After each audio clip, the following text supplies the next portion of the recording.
Hello, epic viewers from around the multiverse. Prepare to indulge in experiencing sheer bliss, because today another riveting, happening, stellar review video is about to be brought to fruition. What items will I be reviewing? Without further delay, without further procrastination, allow me to demystify that answer to that inquiry right here, right now. Today I'm going to be reviewing the eBay listing for the Dragon Ball Z Ginyu Force Mexican action figures. Now, these are not ordinary action figures. You won't be able to stumble upon them in a retail store. These are the Mexican variants, or the Mexican versions of the Ginyu Force members in action figure forms. Are these action figures a paradigm of resound perfection? Are these action figures the embodiments of resound perfection? Are these action figures the epitome of resound perfection? Let's find out. Let's delve into the nitty-gritty and determine whether or not these figurines warrant a price of $94.50 as a totality. As an aggregate, do you believe that these figurines merit such an exorbitant, hefty, outrageous, steep price tag, or do you think that these figurines are not worth close to $100? Let's find out. Now, off the get-go, you can see that these figurines are quite stupendous in certain facets. They truly embody the members of the Ginyu Force. Right here, within this lot, you have 5 figurines that have stupendous details. They have quality paint applications. They have quality deco. They have quality hues. They have quality aesthetics. They have quality shadings. They have quality textures. What are my issues appertaining to these figurines? Well, their articulation is not the greatest. As you can unequivocally see, they lack finger joint articulation. They lack a diaphragm joint. They lack an ankle pivot. They also lack double jointed elbows. They lack double jointed knees. Their articulation is unequivocally finite, so they can only be placed into certain dynamic poses. Your imagination cannot run wild. Is the epicness of these figurines ineffable? I would contend that it is not. The articulation is relatively finite in nearly every single facet.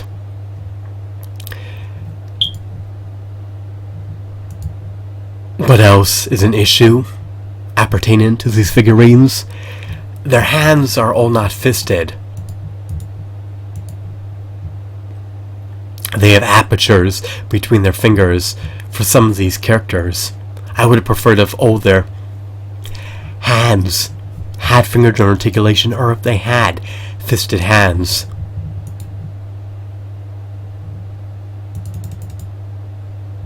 Out of the 10 hands here, roughly half of them appear to be fisted. That's my estimate.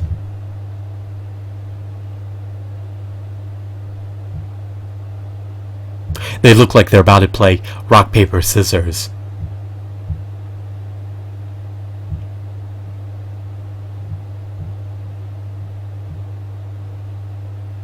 At least Captain Ginyu has fisted hands. Their scalders also do not appear to be translucent. So their scouters obscure their eye. Or their scouters obscure one of their eyes. Which is just unfortunate, because the scouters are meant to be translucent and not opaque. Even though their paint applications are decent, they're not up to par with the Jeice-specific figurines. Their insides may also be hollow, so that could be an issue within itself. Do they look shoddy? No. Do they look mediocre? They look to be better than the average figurine.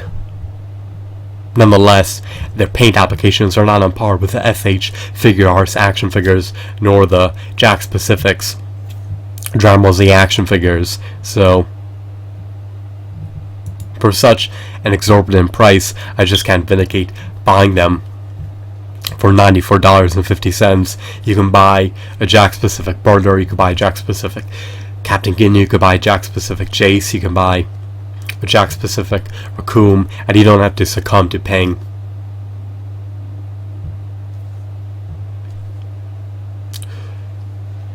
over $18 per figure if you're prudent and if you're non-impetuous. These figures surface on eBay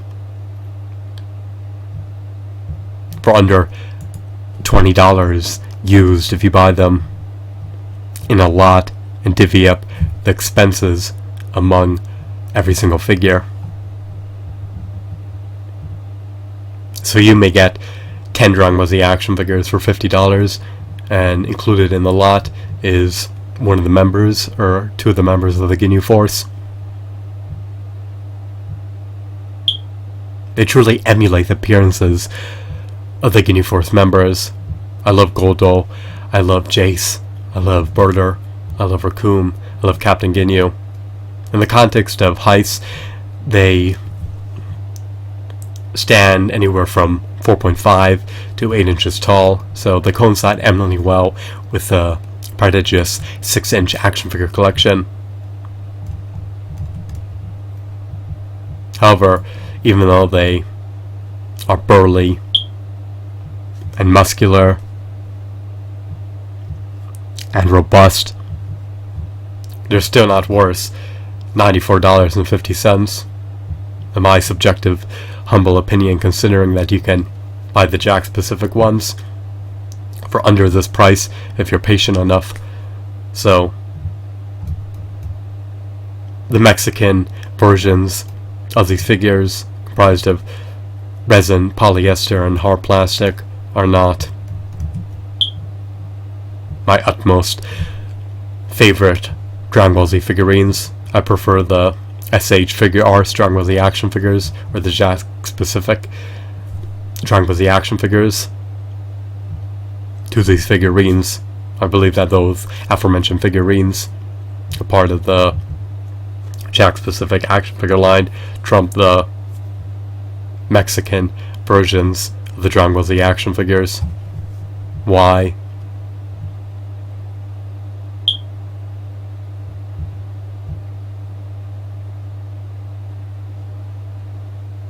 I just think that the Jack-specific action figures and the SH Figure Arts figurines look more spiffy. I think that they're more refined. I think they're more spruced up. I think that they're more dynamic. I think that they have better intricacies. I think that they have more novelties. I think that they